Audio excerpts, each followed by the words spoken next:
गणेशाय नमः। श्री शिव महापुराणे द्वितीयायां रुद्रसंहितायां प्रथमखण्डे सृष्टुपाख्याने अथाष्टादशोऽध्याये ब्रह्मवाच श्रुत्वा तथा स वृत्तान्तं प्राक्तनं स्वं विनिध्य च का काचिन्दिशं समालोक्य निर्ययो दीक्षिताङ्गज कियच्चिरं ततो गत्वा यज्ञदत्तात्मजा स हि दुष्टो गुणनिधिस्तस्थो गतोत्साहो विसर्जिता चिन्तामवाप महत्यन्त यामि कर्वाणि किम नाहं भयस्तविध्योऽसिन्ना जैवादिधनोऽस्म्यहं दिशान्तरे यस्य धनं स सद्यसुखमेधते भयमस्ति धने चौरात् स विघ्नः सर्वतो भवा याजकस्य कुले जन्म कथं मे व्यसनं महत् अहो बली यान्न हि विकर्मानुसन्धयेत् भिक्षितुं नाधिगच्छामि न मे परिचितः क्वचित् न च पार्श्वे धनं किञ्चित् मत्र शरणं भवेत् सदा नभ्युदिते भानु प्रसूर्मे मिष्टभोजनं दद्यात् छात्रकं याचे न चेह जननी मम ब्रह्मवाच इति चिन्तयतस्तस्य बहुशस्तत्र नारदा अतिदीनं तरोर्मूले भानुर्ग्रस्ताचलं गत एतस्मिन्ने समये कक्षिनाम ईश्वरो नरासहोपहारानादाय नग्रदहिर्भयगात् नानाविद्वान् महादिव्यान् स्वजने परिवारिता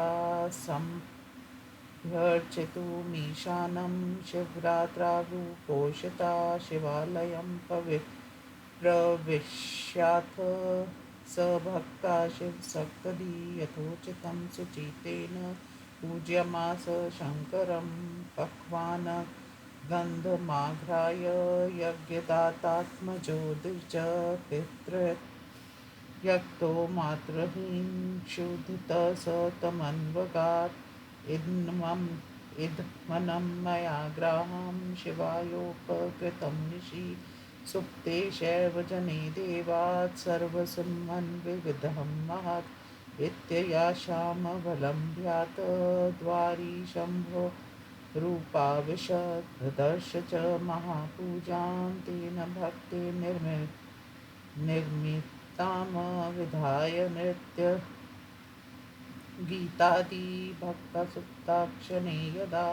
नैवेद्यं स तदा दातुं भर्गादारं विवेश दीपं मत्प्रभं दृष्ट्वा पक्वान्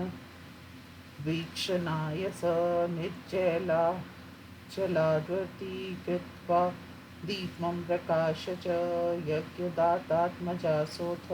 शिवनैवेद्यमादरात् जग्राह सहसा प्रीतया पक्वानं बहुशस्तथा तथा पक्वानमादाय त्वरितं गच्छतो बहिः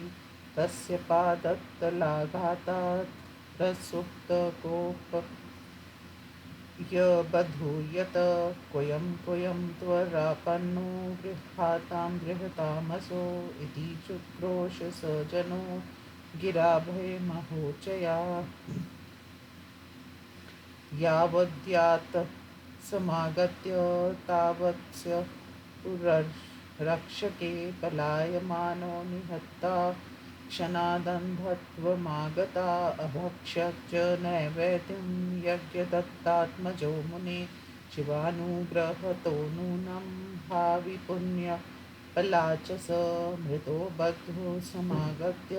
पाशमुद्गर्पानिभिः निमिषुभिः संयमने यामये स विकटैर्भटे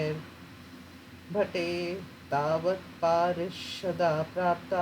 किङ्कणीजालमालिना द्वयं विमानमादाय तं नेतुं शूलपानय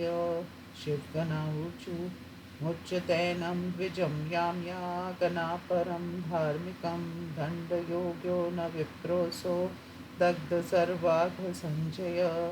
इत्याकर्ण्यवचस्ते हि यं राजगन्नास्तथा महादेवगणा नाहुर्बभूव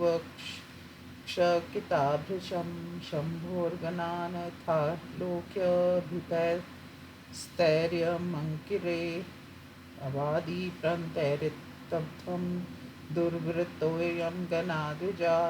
यं गणाऊचु कुलाचारं प्रतीक्ष्येष पित्रो वाक्यपराङ्मुखा सत्यशौच परिभ्रष्ट सन्ध्यास्नानविवर्जिता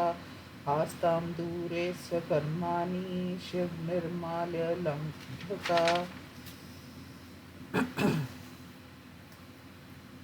प्रत्यक्षोत्तोत्र ध्वं सपृशोऽयं भवादृशां शिवनिर्माल्य भोक्तार शीशनिर्माल्यङ्कघा शिर्वनिर्माल्य दातारं स्पर्शतेषां हा पुण्यकृत् विश्वमालोक्य वापेयं श्रेयोवास्पर्शनं परं सेवितव्यं शिवस्वं न प्राणे कण्ठगैरपि यूयं प्रमाणं धर्मेषु यथा न च तथा वयम् अस्ति चेदर्मलेशोऽस्य गणास्तं शृणु भो वयम् इत्थं तद्वाक्यमाकर्ण्य यामयाना शिवकिङ्करा स्मृत्वा शिवपदाम्भोजं प्रोचु पारिषदास्तुतान् शिवकिङ्करा ऊचु किङ्करा शिवधर्मा ये सूक्ष्मास्ते तु भवादृशे स्थूललक्ष्ये कथं लक्ष्या ये सूक्ष्मं दृष्टिभिः अनेनानेन सा कर्म यत्कृतं शृणुते तत् यज्ञदत्तातं जेनाथ सावधानतया गणा पतन्ति लिङ्गशिरसि दीपछाया निर्वारिता स्वचैलाञ्चलतोनेन दत्त्वा दीपदशां निशि अप्रोऽपि परो धर्मो यातस्तत्रास्य किङ्करा शृण्वता शिवनामानि प्रसङ्गादपि गृह्णताम् भक्तेन विधिना पूजा क्रियमाणा निरीक्षता उपोषितेन भूतायां नेन स्थिरचेतसा शिवलोकमयं हाद्य गन्तास्माभिः सहैव तु कञ्चित्कालं महाभोगान् करिष्यति शिवानुगा कलिङ्गराजो भविता ततो निधूतकल्लमश्च एष द्विजपुरो नूनं शिवप्रियतरो यथा हन्यते किञ्चनं वक्त्यं यूयं यात यथा गतं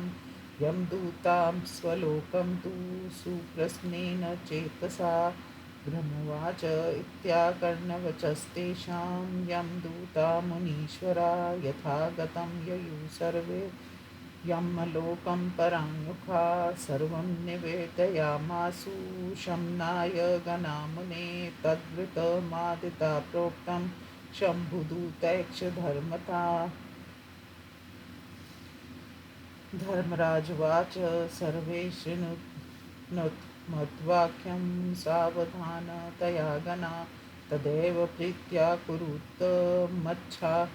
सन्पुरासरं ये त्रिपुण्डधरा लोके विभूतया सिद्धया गणा ते सर्वे परिहर्तव्या नानेतव्या कदाचन अधूधूलनकरा ये हि विभूतया सिद्धया गणा ते सर्वे परिहर्तव्या नानेतव्या कदाचन शिव्येषतया लोके येन केनापि हेतुना ते सर्वे परिहर्तव्या नानेतव्या कदाचन ये रुद्राक्षधरा लोके जटाधारिण एव ते सर्वे परिहर्तव्या नानेतव्या कदाचन उपजीवन हेतोक्ष शिववेशधरा हि ये ते सर्वे परिहर्तव्या नानेतव्या कदाचन दम्भेनापि छलेनापि शिववेशधरा हि ये ते सर्वे परिहर्तव्या नानेतव्या कदाचन एवमाज्ञापयामास